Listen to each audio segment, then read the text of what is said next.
কালামপুরের ভিতরে আজকে হলো কালামপুরে হাটবার। এমন একটা দিন আসছি, যেমন বৃষ্টি, আবার পরশু হাটের দিন, মানে গাড়িও সংকট লেগে গেছে। বৃষ্টি হইলে সবসময় সব জিনিসের দুর্ভোগ। এই যে সাইডে যে দোকানগুলো যদি আপনাদেরকে দেখাই, যে প্রচুর পরিমাণে বৃষ্টি, সকাল থেকে এতটা পরিমাণে বৃষ্টি হয়। আর এই যে স্ট্যান্ডটা, এইখান থেকে বান্না খোলা যাওয়া যায় কিন্তু গাড়িগুলাতে, কিন্তু আজকে অনেক সমস্যা। ভাইরা কই দেবো বান্না খোলা? হ্যাঁ, যাত্রী হয়ে গেছে না? যাত্রী তো হয়ে গেছে ওর দোকানে। সমস্যা সব দিকেই, মানে বৃষ্টি হইলে কোনো দিকে হবে না।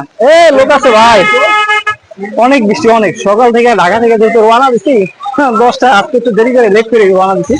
ঢাকাতে প্রচুর পরিমাণে বৃষ্টি হইতেছে, তো ওইদিকে আস্তে আস্তে অনেক লেট হয়ে গেছে। খাবারটা খেয়ে নিলাম, কারণ বান্না খোলা যেখানে যাবো ওইখানে তখন খাবারের কোনো ব্যবস্থা নাই।